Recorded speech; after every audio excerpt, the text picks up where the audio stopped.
மரிய வில்சன்களும் ஆதவ் அர்ஜுனாக்களும் தான் ஃபைனான்சியல். விஜய் ஒரு பைசா எடுக்க மாட்டார். விஜய் ஒரு பைசா எடுக்க மாட்டார்.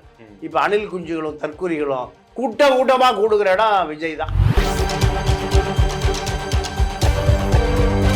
அப்பொழுது உருவானதான் நீங்கள் பனிமலர் ஜேபிஆர் காலேஜில் பெரிய சாராய வியாபாரிகளால் அத்தனை பேரும் கல்வி தந்தைகளாக மாறிய காலம் தான். மாறி இன்னைக்கு ஜேபிஆர் நிறுவனம் பெரிய கல்வி நிறுவனமாக மாறிடுது.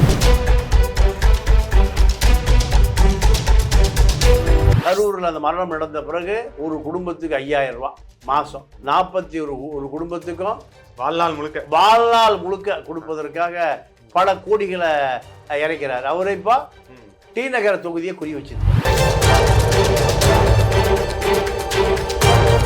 கலை கூத்தாடிகள் கோடம்பாக்கத்து களிசடை பூரா முதலமைச்சர் நாற்காலி. அப்ப இங்க என்னையா இருக்கு அரசியல்? யாருக்கு தகுதி இருக்கு?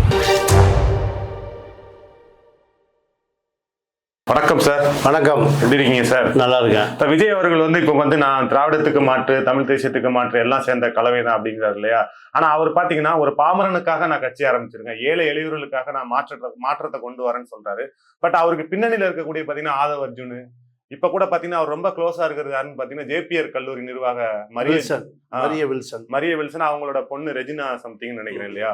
அதாவது ஒரு கரூர்ல 47 பேர் செத்தது கூட நேர்ல போக முடியாத விஜய், அந்த மரிய ஜான்சன் அவங்க பொண்ணு இவங்களோட கல்யாணத்துக்கு வீட்டு ஃபங்க்ஷனா இருந்தாலும் சரி, எதுவாக இருந்தாலும் நேரடியா போறாரு. காஞ்சிபுரத்துல அந்த ஃபங்க்ஷனுக்கு போய் கலந்துக்கிட்டாரு. அது எப்படி சார்? யார் சார் அந்த ஜேபிஆர்? விஜய் இயக்கக்கூடிய ஆட்களா? இல்ல, வில்சனுடைய தாத்தா தான் ஜேபிஆர். ஜேபிஆர் அவர் சாதாரண ஒரு காவலர். சொந்த ஊர் திருநெல்வேலி, பழைய திருநெல்வேலி மாவட்டம் முட்டத்தில் ஒரு கான்ஸ்டபிள். நீங்கள் அப்போ காங்கிரஸ் அரசில் சபாநாயகராக இருந்த செல்லப்பாண்டியனுடைய வீட்டில் காவலராக இருக்கார். இந்த காவலர் ஒரு மிகப்பெரிய தவறை செய்து விடுகிறார். அப்போ அது செல்லப்பாண்டியனுடைய கோப பார்வைக்கு ஆளாக நேரிடும். செல்லப்பாண்டிய உடைய அந்த கோப பார்வையிலிருந்து தப்பிப்பதற்காக அப்பொழுது எஸ்பியா இருந்த ஒருத்தர் முழு 100 ரூபாயை கொடுத்து, இந்த 100 ரூபாய்க்கு ரயில்வே ஸ்டேஷன்ல ரயில் எதுவரை போகிறதோ, கன்னியாகுமரியிலிருந்து காஷ்மீர் வரைக்கும் போகும் ரயில், அங்க போய் இறங்கிடு, நீ உயிர் பிழைப்பதற்கு வாய்ப்பு. இப்படி 100 ரூபாயை கொடுத்து அனுப்பிச்சு விடுறாரு. இவர் போன இடம் கேகே எக்ஸ்பிரஸ், கன்னியாகுமரி பம்பாய் எக்ஸ்பிரஸில் போய் பம்பாயில் இறங்குறார். பம்பாயில் இறங்கி கூலி வேலை செய்கிறார். இப்போ அப்படி போகும்போது இவர் மீது ஒரு திருட்டு வழக்கு பதிவு செய்யப்பட்டு சஸ்பெண்ட் செய்யப்படுகிறார். அதை விட பெரிய தவறு செய்கிறார். ஆனால் அதை எல்லாம் நீங்கள் அந்த எஸ்பி என்ன பண்ணுறார், மனிதாபிமான எஸ்பி ஒரு திருட்டு வழக்கு பண்ணி சஸ்பெண்ட் பண்ணிடுறார். தேடப்படுகிற குற்றவாளி. இந்த தேடப்படுகிற குற்றவாளியான ஜேபிஆர் பம்பாயில் தமிழர்கள் வசிக்கிற பகுதியான தாராவில போய் கூலி வேலை செய்கிறார். இதுதான் கூலி வேலை செய்வது, ரிக்ஷா ஓட்டுவது, மீதி நேரத்தில் சாராயம் விற்பது. இதுதான் இவருடைய தொழில். ஆள் ஒரு ஏறக்கூடிய ஒரு 6 அடி இருப்பார் இந்த ஜேபிஆர். ஜேபிஆர்ங்கிற முழு பெயரு ஜே பால்ராஜ். இதுதான் அவருடைய பெயர். இந்த பால்ராஜ் ஜேபிஆராக தமிழகத்துக்கு வருவது ஒரு பெரிய கதை. காங்கிரஸ் ஆட்சி முடிஞ்சு திமுக ஆட்சி 67 வருது. 67 வருகிற பொழுதுதான் அவர் சென்னைக்கே ரயில் ஏறுறார். சென்னைக்கு ரயில் ஏறி வட சென்னை தான் அவருடைய ஜாகை. வட சென்னையில ரிக்ஷா ஓட்டுறார். ரிக்ஷா ஓட்டிட்டு மீதி நேரத்துல மீனவர்களுக்கு பாக்கெட் சாராயம் விற்பது. இதுதான் இந்த கல்வி தந்தையினுடைய பழைய தொழில். அப்படி இருக்கிற பொழுது அந்த பகுதியில் வன்னை பாண்டியன்னு ஒரு அரசியல் தலைவர் இருக்கார் திமுகவில். அவருக்கு இவர் அடி ஆள். இதுதான் அவருடைய அரசியல் வாழ்க்கை. ஏன்னா எல்லா அயோக்கியரும் ஒளிந்து கொள்ளுகிற இடம் இது அரசியல் தான். அப்போ அவளுக்கு ஒரே நல்ல சமூக பாதுகாப்பு வந்துடும். இன்ஸ்பெக்டர் சல்ட் அடிப்பார், டிசி கையெட்டி நிற்பார்.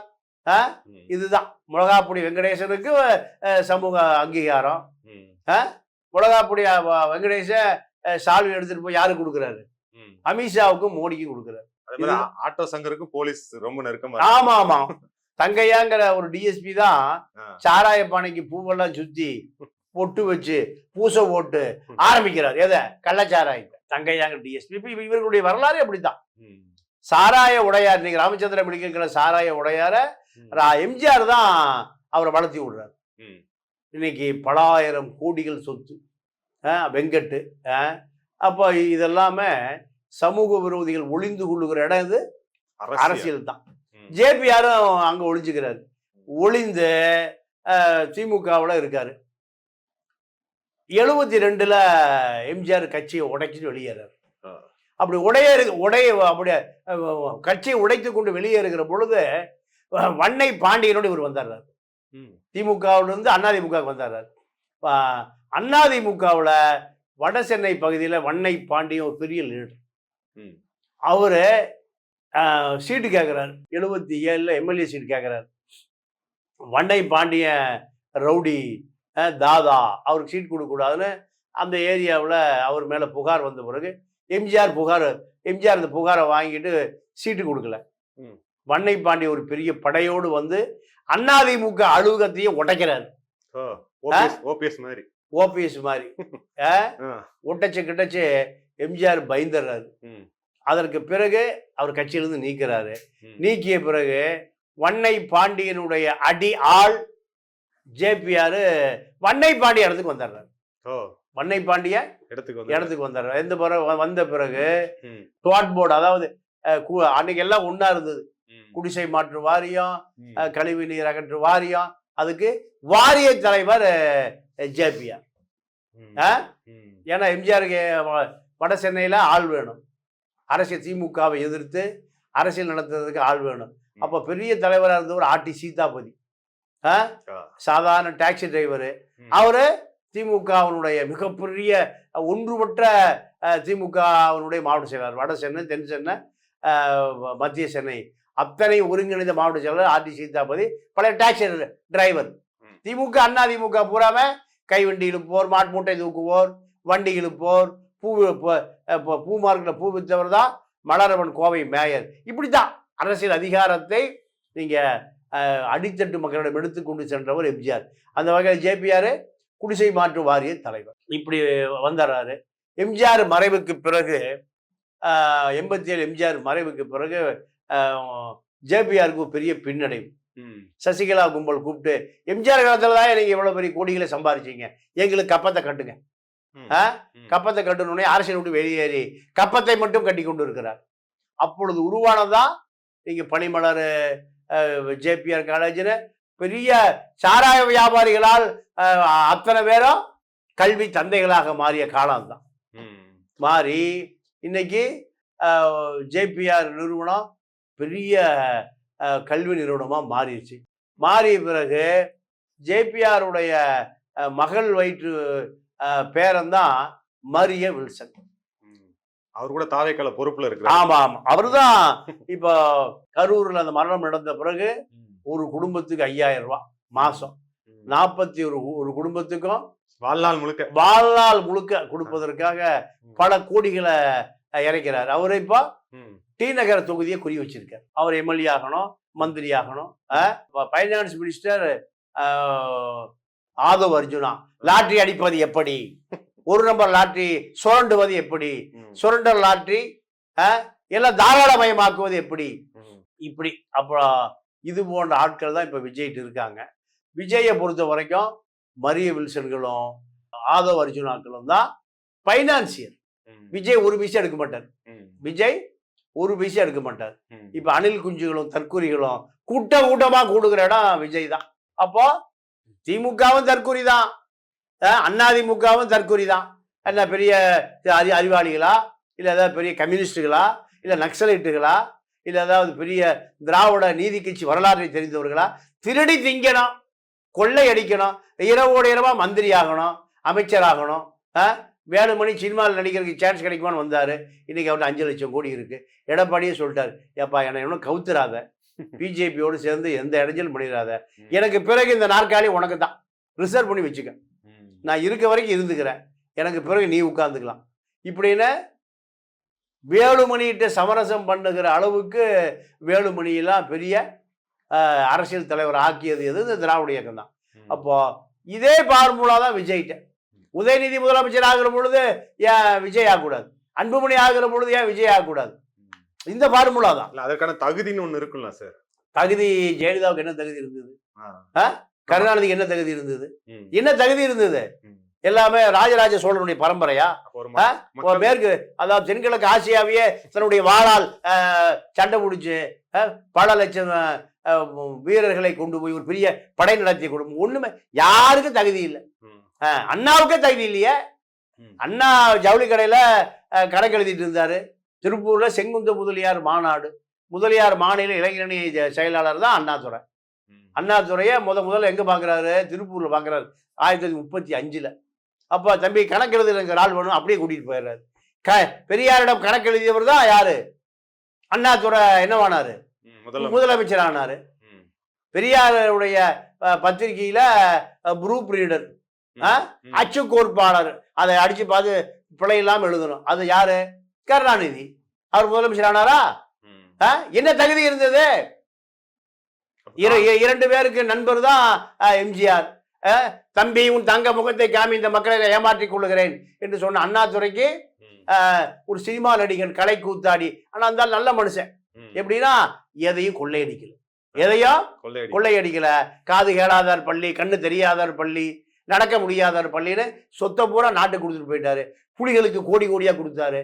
வாரிசெல்லாம் இல்ல, வாரிசெல்லாம் இல்ல. அது ஒண்ணு திருட நீங்க தேடி வச்சுக்கடா. ஜெகத் ரட்சகன் அப்பதான் உருவானாரு, ஏசி சண்முகம் அப்பதான் உருவானாரு, வேல்ஸ் யூனிவர்சிட்டி, ஜேபிஆர் எல்லாம் திருடி தின்னுங்களான்ட்டு அந்த ஆள் போயிட்டாரு. அவருடைய வைப்பாட்டி தான் ஜானகி, மனைவி கிடையாது. மனைவி செத்து போச்சு. கணபதி பட்டுடைய பொண்டாட்டி தான் ஜானகி. ஜானகி எம்ஜிஆர் செத்து கிடக்கும் போது 5 முதலமைச்சர்கள், 5 கதாநாயகர், லதா, சரோஜா தேவி, மஞ்சுளா, ஜானகி, இப்படி 5 பேர் உட்கார்ந்து அக்கா நீ முதலமைச்சர், இல்ல நீ முதலமைச்சர். இந்த நாடு யாரு கையில? லதா முதலமைச்சர், மஞ்சுளா முதலமைச்சர், சரோஜா தேவி முதலமைச்சர், ஜானகி முதலமைச்சர், ஜெயலலிதா முதலமைச்சர். அந்த புறத்து நாயகிகள். ஆனா ஆச்சா இல்லையா? என்ன தகுதி இருந்தது? ஜெயலலிதா முதலமைச்சர் ஆச்சு. அப்புறம் ஓபிஎஸ் முதலமைச்சர் ஆனாரு. சேரியில டீக்கன் அடிச்சிட்டு இருந்தாரு.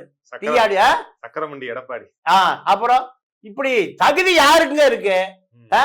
கக்கனுக்கு இருந்தது தகுதி, காமராஜுக்கு இருந்தது தகுதி, ரெட்டமலை சீனிவாசனுக்கு இருந்தது தகுதி, இப்படி பல பேர் தகுதி இருந்தது. அந்த ஆட்கள் எல்லாம் காணும். அப்போ அதே தகுதி தான் விஜய்க்கு இருக்கு. திரிஷாக்கு தகுதி இல்லையா? கீர்த்தி சுரேஷுக்கு தகுதி இல்லையா? எல்லாத்துக்கும் தகுதி இருக்கு. இவர்களுக்கு தகுதினா அவர்களுக்கும் தகுதி, அவர்களுக்கு தகுதினா இவர்களுக்கும் தகுதி. நீங்க ஆந்திராவில் அடர்ந்த காடுகளில நீங்க நக்சல் பாரியா துப்பாக்கி குண்ட இரையாய் செத்து போனானே யாரு? கொண்டப்பள்ளி சீதாராமையா. தகுதி இருந்தது, சோழெல்லாம் செத்து போனான் தான். கம்யூனிஸ்டாக அகிலத்தினுடைய மாபெரும் தலைவன், குடும்பத்துல ஒரு ஆள் கூட இல்லை, எல்லாம் போலீஸ் சூட்டு கொண்டு விட்டான். கொண்டம்பள்ளி சீதாராமையான ஒரு மாபெரும் தலைவன். கத்தார்னு ஒரு ஆளு, அந்த காலத்திலேயே மெக்கானிக்கல் இன்ஜினியர், துப்புட்டாதான் போட்டிருப்பார். ஆந்திரா காடுகள் பூரா அவருக்கு தெரியும். எதுக்காக வாழ்ந்தாரு? அவருக்கு தகுதி இல்லையா? இங்க தகுதி பூரா எங்க? கோடம்பாக்கத்தில் ஒரு படம் நடிச்சிட்டீங்கன்னா 20 பவுன்சர், 20 நைட்ல ஒரு இடத்துல, பகல்ல ஒரு இடத்துல, மீதி நேரம் ஈசிஆர் ரெஸ்டாரண்ட்ல. இதுதான் எங்களுக்கு தகுதி. கார்த்தி முதலமைச்சர், சரத்குமார் முதலமைச்சர், விஷால் முதலமைச்சர், டி ராஜேந்திரன் முதலமைச்சர், பாக்யராஜ் முதலமைச்சர். இப்படி கலை கூத்தாடிகள் கோடம்பாக்கத்து களிசடை பூரா முதலமைச்சர் நாற்காலி. அப்ப இங்க என்னையா இருக்கு அரசியல்? யாருக்கு தகுதி இருக்கு? பொதுவா இந்த மாதிரி கல்வி அதிபர்கள், இந்த மாதிரி காலேஜ் நடத்துறவங்க எல்லாம் பாத்தீங்கன்னா ஆளுங்கட்சியோட தானே சார் நெருக்கமா இருப்பாங்க. இவங்க மட்டும் ஆமா, பல ஆயிரம் கோடி இருக்கு, பல 1000 கோடி இருக்கு. ஆனா இவங்க குடும்பம் மட்டும் ஏன் சார் விஜய் கூட நெருக்கமா இருக்குது? யாரு? ஜேபிஆர் குடும்பம். ஜேபிஆர் குடும்பம் அதிமுக நெருக்கமா இருந்தது, திமுக நெருக்கமா இருந்தது. இப்ப அதிகாரத்துக்கு வர விரும்புது. இப்ப எம்எல்ஏ ஆகணும், மந்திரி ஆகணும். எம்எல்ஏ ஆகணும், மந்திரி ஆகணும். அதுதானே தகுதி. இல்ல இடையில கூட பாத்தீங்கன்னா பல ஏக்கர் புறம்போக்கு நிலத்தை அரசு நிலத்தை ஆமா வளர்ச்சி ஆமா போட்டிருக்காங்கன்னு சொல்லி ஆமா ஆமா. ஜப்தி பண்ணாங்க. ம். அந்த கோவத்துல பழி வாங்குறதுக்காக திமுக பழி வாங்குறதுக்காக விஜய் கூட இல்ல இல்ல திமுக எல்லாம் யாரையும் திமுக பழி வாங்காது. ம், காந்தி இருந்தா சரி சமரசம் ஆயிரும். ம். யாரு ஒய்- காந்தியை விட்டீங்கன்னா, விட்டமின். ஆமா காந்தியை அனுப்பிச்சீங்கன்னா ம். அவரு போய் ஒரு பெட்டியோட காந்தி போவாரு. காந்தி போனா சாந்தி ஆயிரும். சாந்தி ஆயிரும். இங்க யாருக்கு கோபம் எல்லாம் வர்றது இல்லைங்க. கோபம் வருவதெல்லாம் யாருக்குன்னு கேட்டீங்கன்னா கடலுக்கு அந்த பக்கம் இருந்தவனுக்கு தான். ம், இலங்கை. விடுதலை புலின்னு கொஞ்சம் பேர் இருந்தான். ம். அவனுக்கு தான் அந்த மண்ணின் மீது கோபம் இருந்தது. ஆக்கிரமிப்பு பண்ணியிருக்கான ராணுவத்தை சுட்டான். அவ்வளவு பேர் 50,000 இளைஞர்களும் 5 லட்சம் மக்களும் அந்த கோபத்தினுடைய வெளிப்பாடு. அந்த தலைவன் குடும்பத்தோட செத்து போயிட்டான். அவனுக்கு தான் கோபம் இருந்தது. இவனுக்கெல்லாம் கோபமா? ஆனா 500 ரூபா காக்கா பிரியாணி, ஓல்டு மங்கு குவார்டர், இதுதான் இவனுடைய கோபம், அதிகபட்ச கோபம். ம், அப்போ கேரளாவில் இப்படி எல்லாம் இல்லை, ம், ஆந்திராவில் இப்படி இல்லை, கர்நாடகாவில் இப்படி இல்லை. அப்போ இவர்களுடைய கோபமே எது வரைக்கும்? ம், 500 ரூபா வரைக்கும் தான். அதை பார்த்தான் ஆர்எஸ்எஸ். ஏன்டா அந்த பயலு 500 ரூபா வாங்கிட்டு நமக்கு எதிராக ஓட்டு போடலாம். பாதி பேருக்கு ஓட்டு எல்லாம் பண்ணிவிட்டான். ம். எஸ்ஐஆர்ல பாதி பேருக்கு முஸ்லீமுக்கு ஓட்டு இல்லை, கிறிஸ்டினுக்கு ஓட்டு இல்லை, தலித்துக்கு ஓட்டு இல்லை. ஏன் முட்டா பையன் இருக்கான அவனுக்குலாம் ஓட்டு இல்லை. எதுக்கு 500 ரூபாய்க்கு விற்கிற, உனக்கு ஓட்டே இல்லைன்னு பண்ணிவிட்டான். ம். ஆர்எஸ்எஸ் 500 வருஷத்துக்கு முந்தைய யோசிப்பான். இதுதான் இப்போ எஸ்ஐஆர். திமுக அதை பற்றி கவலை இல்லை. திமுகவுக்கு இருக்கிறவனுக்கு 500 ரூபா கொடுத்து வாங்கிக்கலாம்னு திமுக முடிவு பண்ணிட்டான். சார், விஜய் அவர்கள் வந்து இந்த லாட்டரி மாட்டின குடும்பத்தால பல ஏழை குடும்பங்கள் நாசமா இருக்குது. இப்ப இந்த ஜேபிஆர் குடும்பத்தால நிறைய குடும்பங்களும் சொத்தெல்லாம் இழந்து அந்த கல்லூரி பீஸ் கட்டுறதுக்கு இதெல்லாம் பண்ணிருக்காங்களே. இந்த பின்னணிகள்லாம் தெரிஞ்சு எப்படி சார் பக்கத்துல உட்கார வைக்கிறாரு விஜய் அவர்கள்? விஜய்க்கு அது மாதிரி ஆள் தான் வேணும். பணம் சார், அதாவது அதிகாரத்துக்கு வரணும்னு முடிவு பண்ணிட்டாரு. அதிகாரத்துக்கு என்ன வேணா. ஆமா ஆமா. கீர்த்தி சுரேஷ் இவருடைய கதாநாயகி. நீங்க உதயநிதி மிரட்டி கொண்டு போய் மாமன்னன் நடிக்க வைக்கிறாரு. ஒரு கதாநாயகியை கூட கட்டுப்பாட்டில் வைத்துக் கொள்ள முடியல. இத்தனை 1000 கோடி இருந்து என்ன பண்றது? இத்தனை 1000 கோடி இருந்து என்ன பண்றது? அப்போ அதிகாரம் வேணும். இந்த தற்கூரிகளும் அணில் குஞ்சுகளும் கூட்டமா வந்து சேருவான்.